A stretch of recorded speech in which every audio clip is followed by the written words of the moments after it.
Alrighty, ladies and gentlemen, welcome to the show tonight. This is yet another episode of You, Me, and BTC, your Liberty and Bitcoin podcast. Thanks for joining us tonight. We got some fun. I don't know. We're going to have a great time because we have an awesome guest and we're going to make fun of the SEC, which we love to do. And it's going to be a great time. I'm still, as you can see, experimenting with my new studios. So that's still a work in progress. We'll see where that ends up within the next few weeks. I am Daniel Brown, and I'm here with Tim. Hey. Tim Baker and Zack Voell, and our wonderful special guest, Giuseppe Stuto. He is working on Bitcoin Private, which is going to be fun to discuss. He'll tell us what it is, why it matters, where it came from, all that kind of fun stuff coming up here, and it's going to be a blast. Like I said, and then later in the show, we'll make fun of the SEC. I would like to thank our incredible sponsor who makes literally makes this show possible, every episode of it these days. This is chronologic.network. They develop all kinds of time-related products and tools and features based on the Ethereum blockchain. Check them out. They got all kinds of cool stuff. The website is chronologic.network. They have smart contracts and debt contracts and an Ethereum alarm clock, all kinds of stuff like that. So chronologic.network, thank you to them. All right, I'm going to turn it over to Zack and just ask you to give some more introduction for Giuseppe and kick things off. Yeah, thanks.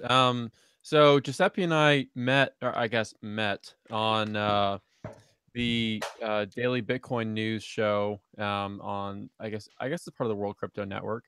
And he talked. So I honestly didn't know a ton about Bitcoin Private for that episode. And then Adam Meister had Giuseppe and me and a couple other guys on, and it was a phenomenal conversation. So I wanted to snag him to chat a little bit more on our show. Like Dan said, thanks so much for coming on, Giuseppe. This should be a blast. For any of our listeners who may not be familiar, obviously Bitcoin Private is a fork of Bitcoin. And before we jump into the project too deeply, I'm curious to know what sort of went down before the fork became a fork. Like, I mean, now there's like point and click software and websites and things that you can fork Bitcoin at will, but forking sort of has this aura around it where it's like a huge deal, and it is a big deal. But can you tell us a little bit about what happened right up when the decision was made, like when the project first launched and you guys decided, like, let's fork, we need to start developing our own chain? Yeah, sure. So, well, to kind of preface that, it's a true open source initiative and community. So the decision to fork or fork merge, because that's what it technically is or was made in mid-December before the majority of the people who are the current main contributors or maintainers or contributors, whatever you want to call them, joined the project. Like I myself, I joined, I think, week 2, January or so. And I know several other significant contributors from the past to present joined around that time. So, I mean, in terms of how the decision was made, from my knowledge, Rhett, I believe, was kind of tweeted out there, threw a poll out there in the Twitter sphere to his followers and asked, who would be interested in a fork merge. This is what we're trying to accomplish, etc. And threw out a few names. Then the name Bitcoin Private was chosen, and then the community started to form with people such as myself, developers, etc. And we started to kind of just look at the different problems in the privacy space. One of which being, you have all this incredible technology out there, but there's no mainstream adoption.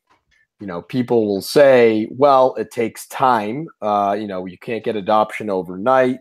But I think others will argue, like what we will argue is that, well, no one's really approaching it the right way to obtain this mainstream adoption.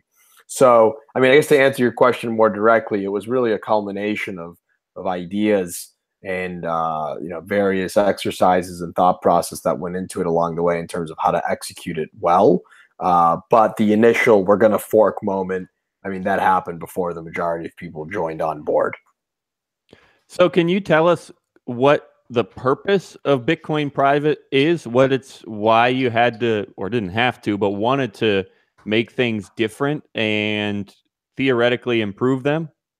Sure. Yeah. So, I mean, I think the biggest question is, why couldn't we just continue working on ZCL? Why did we have to fork merge with Bitcoin, right? It's a great argument. It's a good position. But I think when you dive deep into it, the reason why we think it's part of the ultimate solution of bringing privacy technology to mainstream is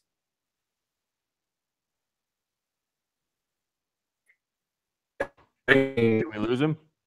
No, he's just kind of crackly right now. Oh, no, you're good now. Yeah. Oh, sorry about that. Sorry. So basically, part of the thesis was you have Bitcoin community. It's the most vibrant community out there. Clearly, there's some privacy flaws within the Bitcoin network relative to the kind of more privacy-focused coins. And then you have these privacy coins that exist out there, such as Z Classic, but they clearly don't have an angle or approach or purpose to gain access to a wide stream audience. And there's really no intent or focus on building user-friendly products to actually commercialize privacy technology. So it's really a combination of all of the aforementioned things. And we think that the Bitcoin community is a key part of it.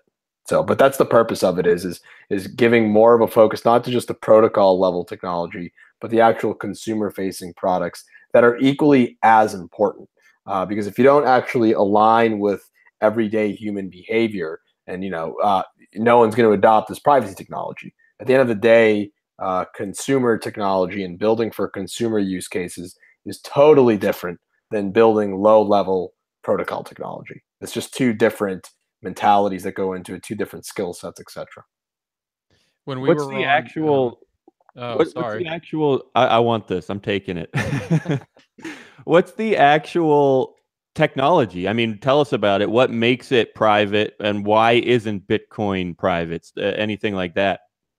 Sure. Yeah. The technology is ZK protocol. Currently, that's our base. So that's Zcash. Their team conceived of it, and it's backed by. There's the kind of joint split. There's the transparent chain and then the shielded chain. The shielded chain is backed by zero knowledge proofs. That's what makes the transactions shielded in nature. So that's kind of the technology itself. And then we have some innovation at the protocol level that we're considering over time.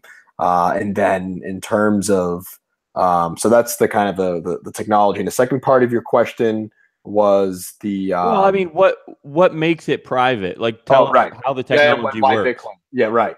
So, what makes it private is zero knowledge proofs. There's the kind of the elliptic curve that's used in these types of transactions mathematically bolster the shielded nature of these transactions versus other forms of privacy transactions.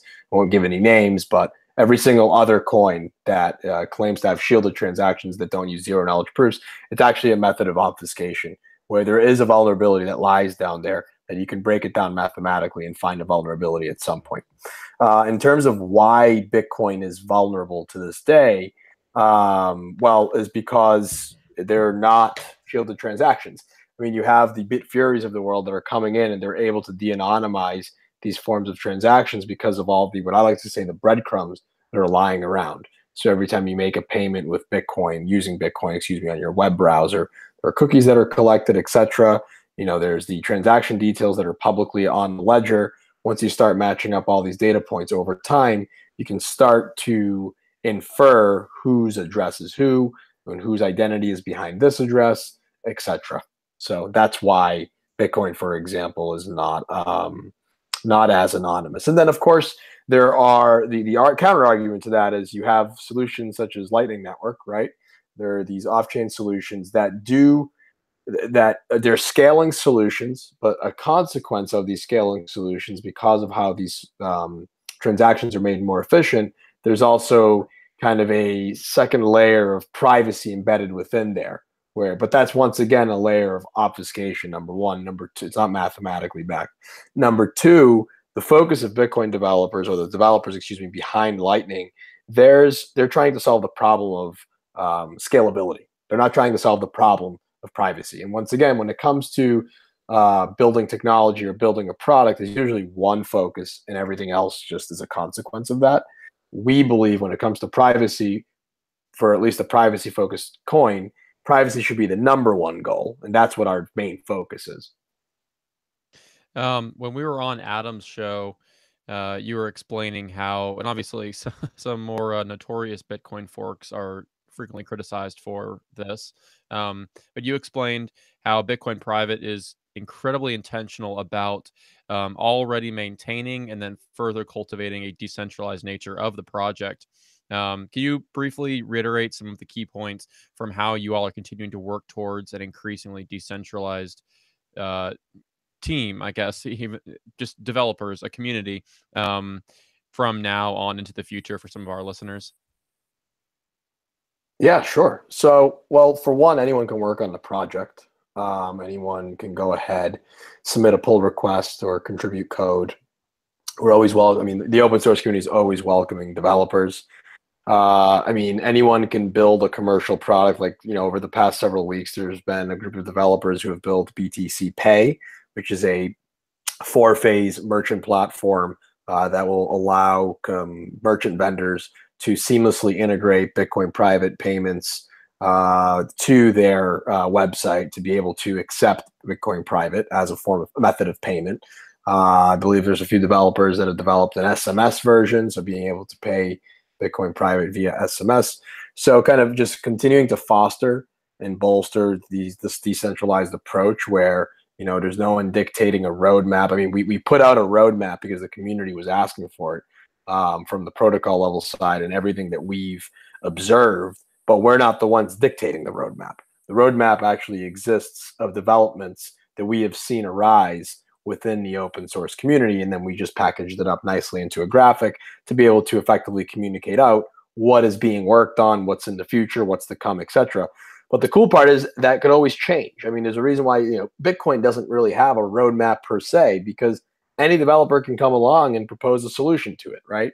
So, but I mean, in terms of what tactics do we use? There's no specific tactics. I mean, we started off where there was a lot of marketing involved and all that, and we're trying to break away where we have core developers that are focused on the protocol level side.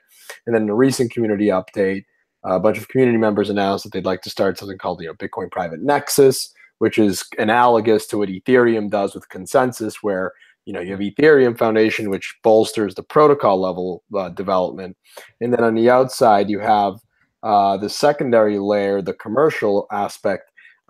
Consensus in our case would be Nexus, where it fosters all forms of different commercial products. One of it being could be BTC Pay, for example. Sure. Hey, sure. I'm gonna let Zach or Tim or whoever pick it up, but since we're in the middle here, I should drop a quick reminder that if anyone has any questions at all that they would like to share with Giuseppe or with us or whatever, make sure you jump in the chat. You can find it at youmeandbtc.com/live, and there's all kinds of other stuff there too. We have obviously show notes and links, but also maybe I gotta refresh or resave something. But we do have a fork-related poll at the bottom. We actually have 2 polls this week. There's only one here, but the other one should show up in a second. I'll figure it out while someone else is talking. But anyway, that is all youmeandbtc.com/live, and jump in the chat if you have any questions. True. So I forget about the chat almost every episode. Zach doesn't care about you guys. Yeah, I don't care. I'm curious if, like, obviously it's pretty well known that Bitcoin's privacy is suboptimal right now. But I'm curious to know your thoughts on if you envision like a scenario for Bitcoin and Bitcoin private, where like there is some work being done on Bitcoin's privacy, obviously. But if you see a scenario where sort of like the slow, maybe tortoise of Bitcoin privacy is in a race against Bitcoin private as maybe the hare, and eventually a fork dedicated solely to privacy won't be entirely necessary? Is that like an ideal scenario for you where Bitcoin becomes as secure as Bitcoin private? Or do you see that as sort of not really a possible scenario and a fork dedicated to privacy will always be necessary? Does that make sense? It does. I think it's a question of preference. I do not think a fork of Bitcoin, we technically were a fork for a fork merge, but I don't think that another fork, let's say, of Bitcoin will have to come around that's sole focus is on privacy for a couple of reasons. A, you have Bitcoin private, and I think that at that point, if it comes to that point, there should have been enough innovation at the protocol level side, and also on the more importantly consumer adoption side, where there's no need for it. You would just go to Bitcoin private. If not, well, then Bitcoin private just isn't doing its job. And then the other reason why We lose. I think there's many people. Oh, can you hear me? No, you're good now. Okay. I think there are many people who will be satisfied with the level of privacy that is obtained via Bitcoin, even though it really isn't that private, until they figure out it isn't that private, and then they'll look to alternate use cases for the transactions that they really want to be fully private. And I think, and part of that also too is, at the end of the day, Bitcoin's focus, once again, the developers probably won't be to bolster the private aspect. It's going to continue to make it the most efficient and effective method of peer-to-peer electronic cash transactions. There will be many consequences that bolster the privacy aspect, but it'll be very difficult to continue to make, Bitcoin over time relative to Bitcoin private, super private. Once again, relative to Bitcoin private. So I don't foresee that too much. What can you define? You mentioned it a couple times, but I need some more details. Can you define fork merge, how that is all happening? Yes. So or I guess it already has happened. Right. Yeah, for sure. Well, we forked. There was zk-Classic blockchain that was forked. So we effectively created a new chain off of zk-Classic with the zk-Classic as the base code. And then we merged with the UTXO set of Bitcoin. So we were able to identify, who are Bitcoin holders, and we were able to make them a part of the community by merging with their UTXO set. How does that? Do you just map?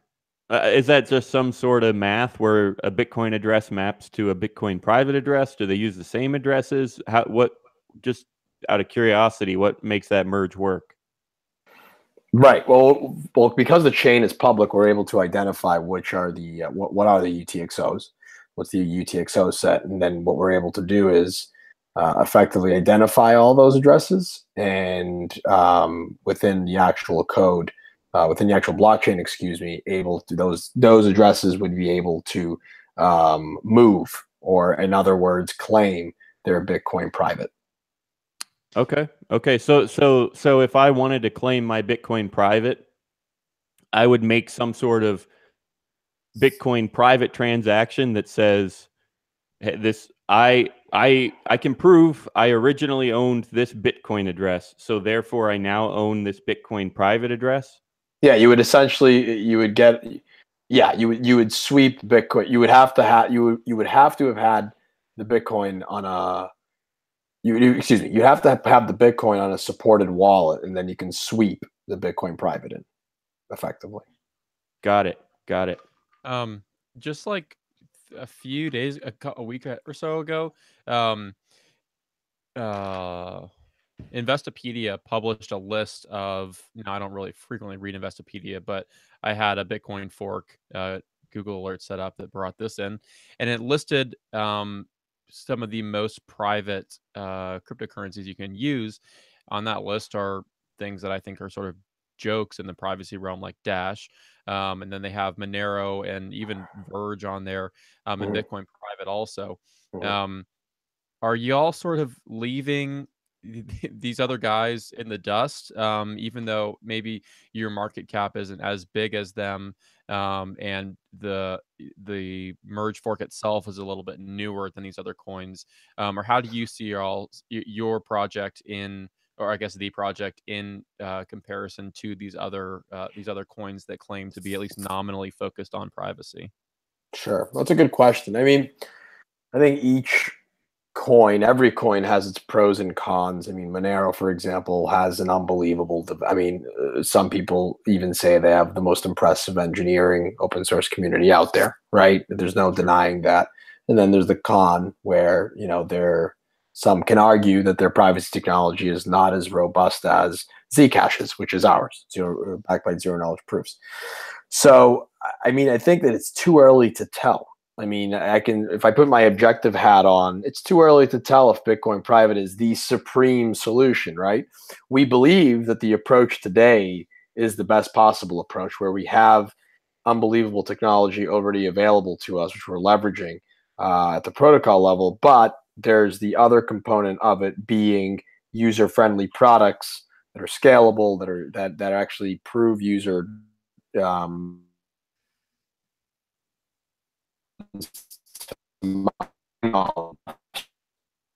the other projects that you mentioned.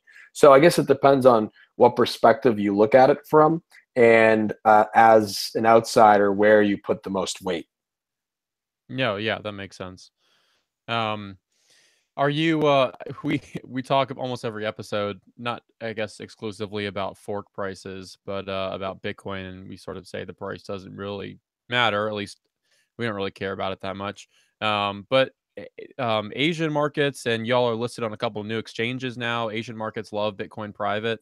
Are you switching, I guess, away from maybe the tech behind the fork merge? Are you generally bullish on the price of Bitcoin private over the next or the rest of the 2018 calendar year and on into the future, as we've seen a crap load of forks just coming out of nowhere, most of them garbage, and they'll eventually Tons of them fall to the wayside. Are you bullish on y'all's price long term? So I'll be honest, I usually don't lie. I don't speculate on price. I'm bullish on the adoption of the protocol, and I'm bullish on the adoption of the merchant products that are being created, and of actual mainstream adoption of people integrating Bitcoin private transactions into everyday commercial use. I'm bullish on those things. But I mean, in terms of market speculation, I don't really have an opinion on that. No, hey, fair I enough. should ask, we often call ourselves a Bitcoin podcast and a Liberty podcast. And that's one of the reasons we love privacy, is in a lot of ways, we're all different, but in a lot of ways we have that mindset where privacy is incredibly important, which also a lot of liberty-loving people tend to believe. So I should ask you why you are interested in privacy, and what makes you want to work so hard to have zero knowledge proofs so that literally no one can ever know what the heck you're doing. Right. It's an interesting question. I mean, I don't even know where to begin with responding to that in a good way. I mean, I think part of it is it's a human right. I mean, it's one of those things where it's just a human right, and I think that in any case where you see a human right being deprived, there's a natural instinct that comes out in wanting to defend it. But that doesn't quite answer why you'd want to fight for it, why you'd want to put your time towards solving it. And I think, and part of it is, I see cryptocurrency as a whole being a solution to many societal issues. I don't think it's just about making peer-to-peer cash transactions efficient, although that is a huge positive. I think part of it is giving nations the sovereignty they always deserved, to be able to, they have life savings for their whole family one evening, and then a week later it's gone because their government or whatever were irresponsible. Those are the things that fire me up. Right. And cryptocurrency is a solution to that. Now, with that premise in mind, if cryptocurrency is a solution to that, we now need to get serious about what are the different use cases of cryptocurrency. Well, one of them is, if you're a law-abiding business owner and you want to accept this very efficient, very ethical form of payment in the form of cryptocurrency, there are very few ways you can do that without compromising the integrity and security of your business. Because if you're accepting Bitcoin, guess what? There's a competitor out there with what we see today, and there's data to support this, but there's a competitor out there probably who's willing to pay money to a firm such as Bitfury, who can then start to figure out all the ins and outs of your commercial activity, how much you make, who your customers are. And then it becomes a question of now business owners, if we believe in cryptocurrency, well, if there's no privacy, we can believe in it all we want, but it's actually not going to become viable. So I guess privacy in that term becomes super important in my eyes, because it's a key component of actually seeing this premise of cryptocurrency become super mainstream and adopted, if that makes sense. Got it. I like it. Well, hey, we're going to take a break here in just 2 or 3 minutes, but I just want to know if there's anything more that you want to share. I can go ahead and mention your website, which is btcprivate.org. And yeah, is there anything else? I guess share your Twitter handle and whatever else you want people to know. Right. Yes. I mean, we just want people to know that we're a new open source community relative to some of the other ones that are out there. We don't have everything figured out. If we did, it wouldn't be fun. And quite frankly, it would be a lie, because I don't even think no one's figured it out yet. It's all a very large experiment. And we just welcome people to think about the prospect of bringing user-friendly products and to the privacy landscape, and helping people actually integrate the best privacy technology out there into their daily lives, whether it be for everyday consumers looking to transact amongst each other, or whether it be for merchant vendors looking to safely accept cryptocurrency. So get involved if you're passionate about it. Join us. We have a public Discord. We're on Telegram. Just get involved. That's what I would say. Cool. Hey, while we're on the subject, I'm going to drop a shameless plug for my super tiny, super simple website, bitcoinratio.com, because that's where you can see the prices between any Bitcoin forks that you want. So this is Bitcoin per Bitcoin private, about pushing 3 millibits. 3 millibits is the price of a Bitcoin private. So there's that if you're curious. But then, of course, again, btcprivate.org is the place to check out for more info on Bitcoin private. And, of course, there's a warning there. Watch out for phishing websites. Never put your private key in or anything like that. Never. Ever. On any site, anywhere. Don't put your private key in. Exactly. Giuseppe, it's been a blast. Thanks for joining us. We're going to take a break, but I wish you the best, and we'll keep an eye on Bitcoin private. Thank you. Likewise, it's been a pleasure meeting all of you and speaking to all of you. And besides Zach, I knew you already, Zach, but thank you for having me. Really appreciate the questions and everything. Yeah, no, it's been a blast. Thanks for coming on. Great chatting with you again. And cheers. Cheers, everyone. Take care. Enjoy. Bye. Bye. All right, guys, we'll be back in about 30 seconds. I'll ask Tim and Zach to mute themselves, and we'll make fun of the SEC like I promised in our show notes.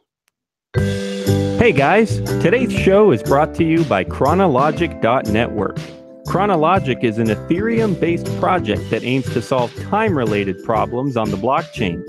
Through Chronologic's 3 core products, the Ethereum alarm clock, debt smart contracts, and the day token minting mechanism, they solve the problems of payment scheduling, crypto loan time constraints, and unstable token launches. Find out more at Chronologic.network.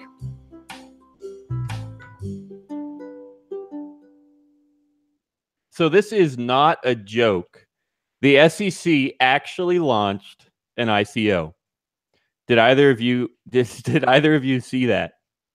Yeah, I did. No. Okay, well, Tim. I'm sorry. I do realize I'm the person dragging. You're just like, why? Just stop. Hey, you're so stupid. A couple quick things before we move on to the SEC, since we're at a bit of a break. First of all, just another random reminder, make sure you get to btc.com/live if you have any questions or comments that you would like to share on the air, and or we got the chat open every show. So if you're listening to the podcast version, come back every Thursday, 9 to 10 p.m. Eastern, btc.com/live. That's when you can get in the chat. But I also, just from the bottom, the deepest depths of my heart, I want to apologize for last week's show because it was a huge disaster. I strongly recommend. I strongly recommend I wrote this in the show notes. If you ever have to skip one episode, only ever skip one, but please let it be last week's. I think it's Jeremy Bennett who has listened to every episode ever. And I got to shoot him an email and tell him if he's not caught up yet, make sure he skips that one. So if you want to see the inner workings of the minds in this podcast, besides Daniel's, because his is obviously just like a spouting head. If you want to meet the real people of this podcast, you have to listen to last week's episode, and I'll leave it at that because I know how to sell it. This week is E242, which means last week was E241. So I'm saying no one should ever go to me and btc.com/E241. Don't do it. Bad idea. Bad idea. Okay, HoweyCoins, guys. This is seriously the best ICO I've seen in years. Thing? This is what HoweyCoins did. Yeah. Gee, so I thought you were joking. How? Like I looked at it, I was like, this can't be the right link right now. What the fuck? It's like there's a pool in the background, and you buy stuff, and it makes you money. Ooh, you're gonna be rich. Why is it? Never mind. I seriously, I think this is without question the best ICO I've seen in years. Like, it is such a great offer. They have a 15% bonus if you get in time. Make sure you're not late because you got to pay up on time. They have the purpose is for travel. All right, this is just incredible. It's a travel related token. So check this out. Combining the two most growth-oriented segments of the digital economy, blockchain technology and travel. HoweyCoin is the newest and only coin offering that captures the magic of coin trading profits and the excitement and guaranteed returns of the travel industry. HoweyCoins will partner with all segments of the travel industry: air, hotel, car rental, and luxury segments, earning coins you can trade for profit. And it goes on and on and on. They have a white paper. His South Park voice. Platinum 25% discount. It goes on and on. Here's my theory.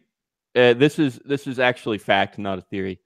The reason that they have been bashing for years ICOs. All right, all ICOs are scams. That's what they said. They said they're all securities. You're going to lose your money. We're going to take action against them. I thought until a few minutes ago that it was to make room for their own ICO and scare away the competition. But then I learned that HoweyCoins is a scam. Giant scam. They don't even sell tokens. Like, what kind of a freaking ICO is this? That's a lie right out the gate. I don't know if it's like an actual scam or just really poor management, but you click this dumb button that, hey, yeah, of course I want to buy tokens. Buy coins now. Geez, it doesn't even go to the right website. I don't know what's wrong with it. Something about ICO scams on investor.gov and all these red flags. It's not working. No, this team has no clue what they're doing. They don't know how to build a website. They're just like, oh, buy coins, but go to this other website. What? Well, they're like, John Smith endorses us, and he's the champ. And he's a boxer. Yeah, I didn't even get to that. Yeah, they have all these. Let me go back here. Look at their team. Check out Ashley Turnbull. She is getting mad. I saw a tweet that said, what did it say? Something like, the only obvious red flag there is that half the team is female. That never happens. So, yeah, the SEC made HoweyCoins because they wanted you to read all about these red flags of ICOs. And I think they keep trying to tell people that they're scams and you shouldn't invest in them and all that sort of stuff. And then they're just like, "Yeah, fuck it, we'll make one of our own." yeah, that's what I'm saying. I'm telling you, they're making room for their own ICO. Tomorrow, it's going to be a real ICO, and they're actually going to get all the business because, and this is actually a legitimate concern. Like, obviously, HoweyCoins aren't real if you haven't picked that up yet. But the funny thing is, this is exactly what will happen because there's some words in here. Let me see if I can find it. There's some joke words in here that say, "Oh, this is the only ICO that's regulated by the actual government. We're registered with the SEC," or I forget exactly what words they use, but they say stuff like that. Oh, yeah, we are registered and legitimate, and the government backs us.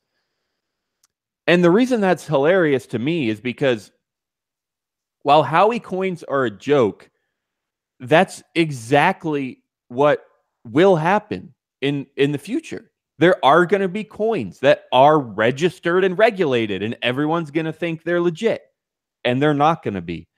And that just makes me laugh. I know there are countless examples of whatever businesses or investments or whatever that are technically regulated and registered, and they still are total BS. And the government never takes any blame for them. It's like driver's licenses. I can totally drive. I got a license from the government, but if I get in a wreck, it's not the government's fault. It's my fault.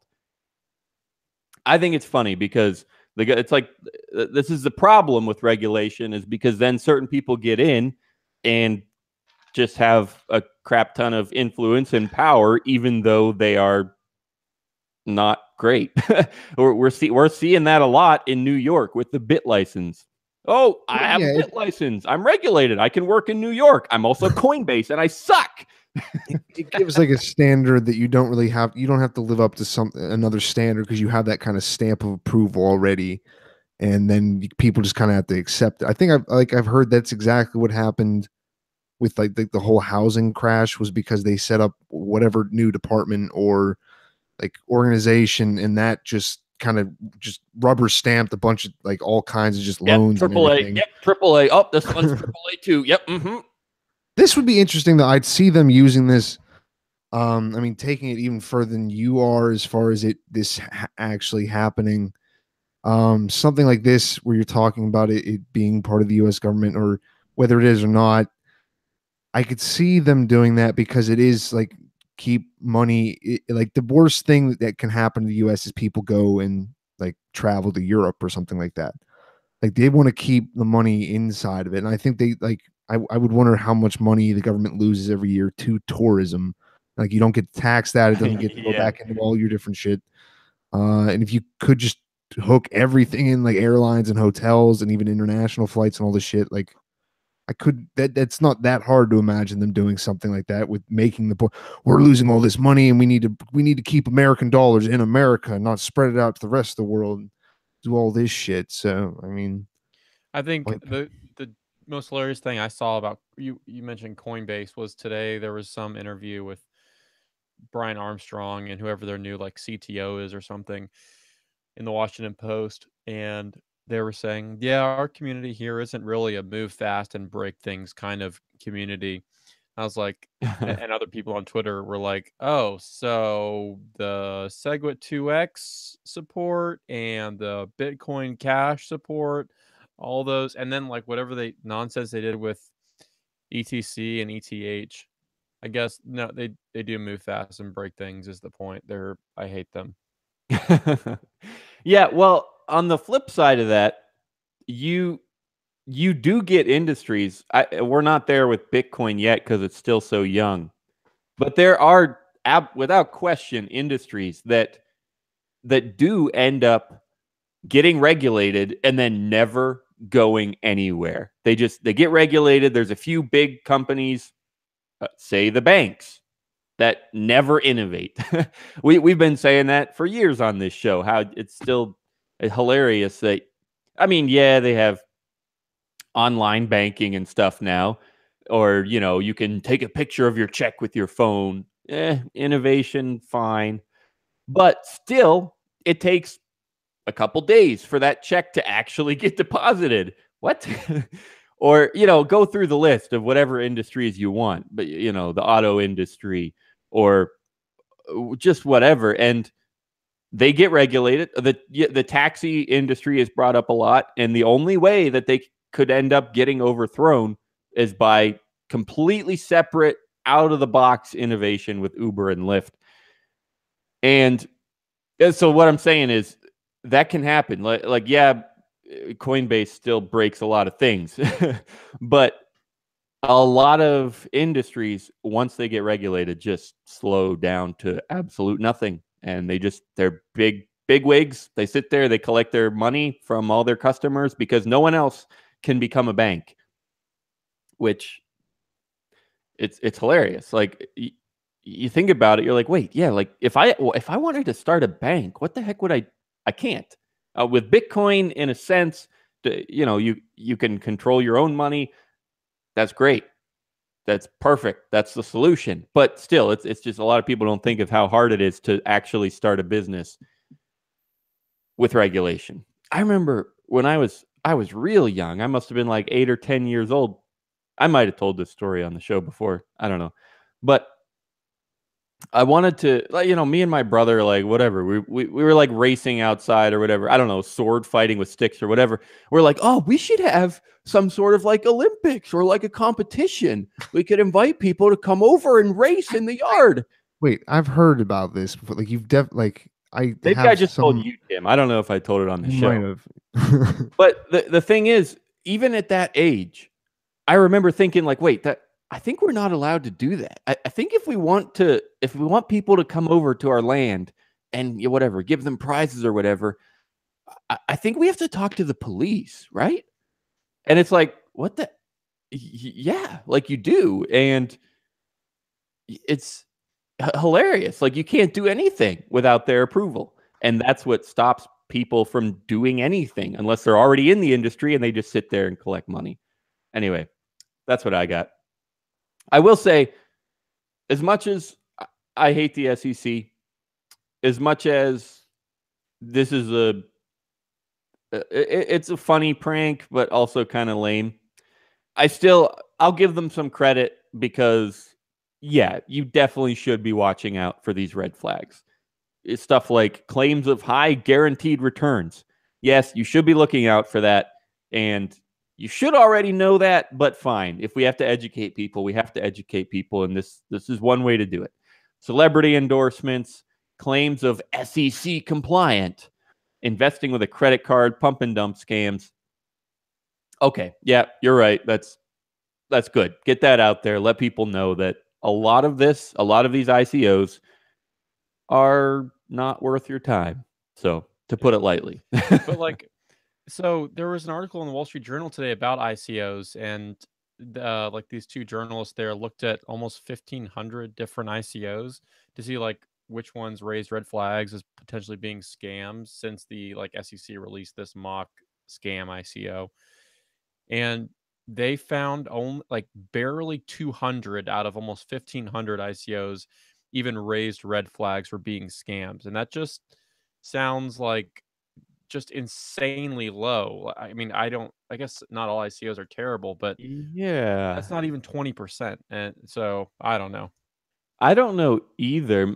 This is just off the wall thinking. Maybe there's a very large portion of ICOs that are just kind of maybe like low class and accidentally not red flags. And what I mean by that is maybe they can't afford celebrity sponsorships. And they're just like, yeah, they're not going to raise as much money, but they're just some random website trying to sell some token that may or may not exist.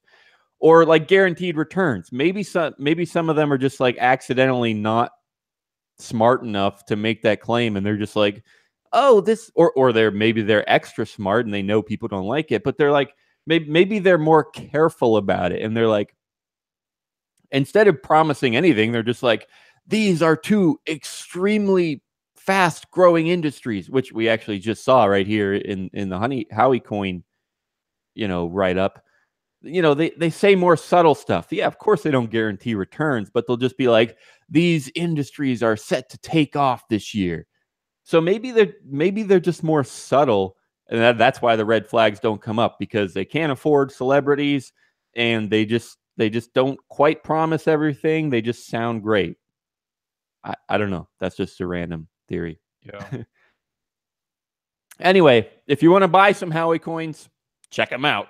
HoweyCoins.com. Click that buy coins button and figure out why their website's broken. I don't know why it keeps taking me to investor.gov. If anyone out there is affiliated with HoweyCoins, just please fix your stupid website. I want to buy some. Gosh darn it. I need to get in time. It's counting down right now. All right. We need it. Zach, We need it. how was consensus? So I was only up in New York for Monday, because I was going to Coin Center's dinner that evening. And so I wasn't waiting in any lines or anything. I was just like, screw this, I'm gonna walk around the city for a little bit. And then I walked around the expo hall and booths and saw a couple speakers and anything. I didn't really have an official ticket, but I just sort of got in for some of Monday. It's great being up in New York. The Coin Center dinner was fantastic, but a bunch of my friends were at Consensus, and from what I saw too, just looked like just the shit show. And like tickets are not cheap either. Like $3,000 or something, and they had almost 8,500 people attend. And then people were posting pics like eating what looked like cafeteria food, like near the restrooms on the floor, and it like just looked terrible. I would have been pissed. So I feel like you would have just been like, okay, I'm gonna go eat like outside someplace, like not in the bathroom. Because I did see that. I thought that was a joke though too. Although I'm not batting very well, because I did legitimately think HoweyCoin was a real thing. So maybe just the past, I'm kind of just sunburned and fucked up at this point. Like life is just kind of like, I just believe anything I see right now. I'm just like, what? There are unicorns? Cool. But no, okay, that's good to know that people are paying $3,000 to eat on the floor of a bathroom. Okay, I guess it puts everything in perspective. Yeah, I saw a few tweets. It just made me laugh. I'm not saying it was the worst event in the world. I'm sure there were plenty of people that had plenty of fun. It just made me laugh. It seemed like on people YouTube people were, yeah. People who went to that Snoop Dogg Ripple concert probably had fun. Probably the best part of the week. I don't know. Yeah, the one tweet that I saw that just made me laugh was Vinny Lingham saying how the hotel security guards were screaming at the crowds, very rude, and can't handle the crowds. This is a total shit show. And then a bunch of people replying were like, it's New York. What do you expect? That's how they talk. What? Yeah, the security guards getting angry, a bunch of drunk crypto yeah. people. So to the moon, mother, to the moon. And then it was just shut the fuck up. When Lambo. Oh, that was those were some good replies to the HoweyCoins tweet too. I thought some people were when moon, sir. Made me laugh. Also, I linked in the show notes. We won't get into it too much, but I linked to a Forbes story about Consensus 2018. It's actually pretty long and in-depth, but there were just some interesting parts, who was there and who wasn't there. People like Vitalik Buterin, who just said it was too expensive, and he wasn't. Well, what did he say? I refuse to personally contribute to that level of rent seeking. Okay, no one said you had to. No one said anyone else had to. I think most people got discounts. Like if you booked, well, first of all, I'm sure they give away a lot of tickets just to get people there and get something going on. And also, I think if you booked several months in advance, it's probably like $800, $1,200. That's a guess, but I'm sure it was cheaper. Anyway, so skim through that article if you have any interest. There was a lot going on. I mean, well, okay, here's one thing we should definitely touch on before we wrap up. One of the reasons that some people have concerns about an event like this is not just because it's expensive, but because the crowd, well, maybe it is partly because it's expensive, but it draws a crowd that is way more interested in making money than working on Bitcoin. And I think that's pretty legitimate, a legitimate concern. I mean, I'm sure there are so many people there that just wanted to shout out, oh, freaking cootie coins, or freaking hashtag mining flare, or, you know, like they just wanted to sell their product, or even worse, like I'm fine with hashtag mining flare, whatever, that at least it's crypto and probably decentralized, whatever. But, you know, FedEx, I'm looking at this article. They talk about FedEx speaking at this conference, or whoever else. I mean, bankers. I don't even know every industry you could think of. Shipping, yeah, shipping is FedEx. But that's even more concerning to me. It's like, why on earth do I need FedEx to speak at my Bitcoin conference? Because they're gonna make a lot of money, Daniel. like I mean. I get the thing with him saying like he doesn't want to, like what Vitalik's saying about the $3,000. I get being like a little bit like snotty. That's the way it sounded like whenever you said like what he like. Oh well, I don't want to contribute to that. But there is something to say like where it's just like why, like, dude, $3,000 just to go, like, this is kind of just becoming, let's just make a fuck ton of money, and it is going. At least that conference seems like it's going towards the very corporate side of Bitcoin. Exactly. And that's kind of what it's exactly coming. what I wanted to say. Corporate is a good word, or venture capitalism. I mean, yeah, something like that. It's just bureaucratic, rich, big money, whatever. Yeah, I'm trying to think like the best, because I corporate might bring up some like bad connotations. Not necessarily that I'm against that, but it's just entrepreneurial maybe, although like it's like you think of people going there and just being like, yeah, let me show you how I made $1 million in these 3 easy steps. Like, what were the talks about, Zach? The ones that you saw, did you already say that? I'm sorry. No, I Okay. only saw a couple, and then the rest I just saw as live streams on Twitter. Jack Dorsey gave a great, that was yesterday. I didn't see, yeah, yesterday. His was brilliant. I tweeted about it, I think. Oh, I can't remember. Oh yeah, I do remember hearing journalism too by some kids at CoinDesk. CoinDesk gets a lot of crap from everyone in the community, but I think like on the whole they do a pretty decent job at reporting. I mean, they've been maybe associated by ads and stuff with BitConnect and some other shady stuff, but like nobody's perfect, and I think they're definitely one of the best Bitcoin focused journalism outlets in there. There are some good things. For being a journalist, it isn't just going to like a complete pushover for one political party or the other. It's just something to praise. That's true. Like, they're actually doing journalism that isn't like, did you hear what Trump said today? He said this, and that is incredibly true. I'm not a huge fan of Coinbase, but I still use them. I still check them when I'm looking for stuff to talk about on Thursday nights and whatever. They're fine. And that's exactly why, Tim, because they actually tell you stuff that's going on in Bitcoin. Like, no matter how it might be slanted towards, you know, so people used to make fun of them for slanting towards blockchain instead of Bitcoin. And yeah, that's worth talking about, but at least they're telling you what's going on.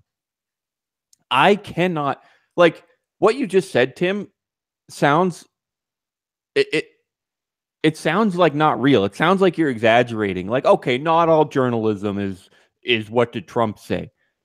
But the fact is, it pretty much is. Like, it's gotten to that point, yeah, because CoinDesk, and it's still in this kind of community, we're still in the initial stages where people actually give a shit about real things. With the regular media, we're at this point where it's just like, just distract them from all the bad shit we're doing. Like, we're killing people, we're doing all this. Like, just give them something else to think about. Like, don't have them think about Syria for too long. Have them just like, don't worry about anything. Worry about what Trump is eating, and then what's the most recent one. Like, I heard something again about the what was it like 2 months ago where they were going to take the internet away and everything was going to die? Net neutrality. Yeah, I saw something about that on Reddit where that's not media, so that's not really related. Yeah, okay, never mind. Bad point, but just generally. Well, no, right. but Reddit's not. You don't expect that to be journalism, but that's the problem. Is you get that kind of stuff on. All right, let's do an experiment here. All right, let's just pull up what's considered a legitimate news source, maybe one of the most legitimate news sources. How about New York Times? Well, before I pull it up, let me claim what I think we'll find to see if I'm right. I legitimately think almost exactly like you said, Tim.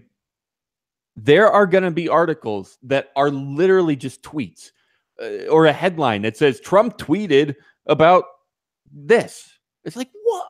Since when? I think I tweeted something about how what's the word I used? Surreal. I said it was surreal, and it was some sort of a screenshot where it was a news article, and they're just like, Trump tweeted today something about North Korea. It's like, what?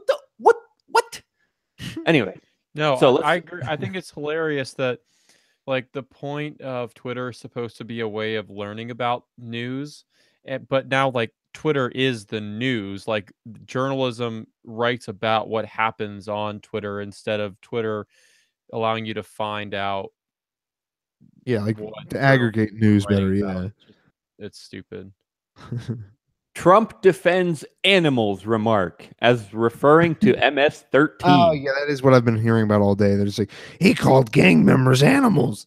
I'm like, that's half of you do that already. Any other time. Like, and then when he said shithole countries. Yeah. It's always about this. What mean thing did he say? Not the fact that we're just still bombing people or anything like that. But it's a royal wedding. Time to make a profit. How Meghan Markle makes me feel about race in the crowd. Please let us tell you. We know exactly what you need to think about right now. Okay, beyond anything else about that, when I am still getting, and I think people bring this up enough, but we joke enough about like how stupid it is to just follow like princes and print, like it's what we're still doing. But then nobody stops doing it. Everyone's like, this is dumb. Why are we following a bunch of royalty around? Oh, but did you hear? Did you hear though? Like, it's like, Jesus, guys. Yeah. Did they have a panel at Consensus about the new wedding and what they're going to call the baby? I'm asking Zach. No. Anyway, what were you going to say? Dude, I don't give two shits about the British wedding. I think it's Americans fought and died so that we wouldn't have to give a shit about Britain. We shot and now all we do is, oh my God, so and so is getting married, royal baby, horseshit. I just do not care. There you go. For all the language, all my listeners, YouTube probably won't like that. Settle down, all right. Zach. Well, on that note, it's time for advice of the week. So, is that your advice, Zach? Just screw my Britain? advice is be an American. Don't be retarded and get so wrapped up with like no one cares. Literally, people in Britain don't care as much as Americans do, and Americans shouldn't care at all. So, Bob, you heard about the Queen over there? I hate it. That was terrible. I'm sorry. Yeah, that's my advice. I apologize. Never try to do a British accent because you're stupid, Tim. I thought maybe it was Southern. I was like, it was just some random twang that has no place on this earth at all. It's stupid Pittsburgh accent mixed with everything else. My advice is I don't normally do this, but I'm gonna direct my advice towards a specific group, and that would be the team behind frickin' HoweyCoins. I can call them out by name here. What do we got here? Andrew Jackson. Team? There it is. Josh Hins, please listen to me. Ashley Turnbull, please listen to me. Wayne Roswell, Sabrina Holmes, Alberto Silva, and Emma Kim, please fix your friggin' website so I can buy some HoweyCoins. Whatever the freaking button is, it says buy coins. Take me to the right page, please. Thank you. That is Somebody my advice. help. Yes, no. Somebody help Daniel. He's going to hate himself. He needs to spend some money on your coins. I want to travel. I want I want to travel. I want to go to Italy. I want to go to Rome. No, I wanna want see the these world. I need profits from HoweyCoins. this luxury industry. They promised me everything. All right, Tim, what do you got for us? My advice, definitely go all in on HoweyCoin. Don't trust everything you see on Twitter, and start your own journalist website. There, we just need more. We need everybody to start being their own journalist and going. That's why we're here. Just canvassing the consensus and just like demanding questions. Like, I don't want people to have fun. I don't want people to get drunk. I want people just constantly being asked questions by other people. That's the only way we're going to fix things.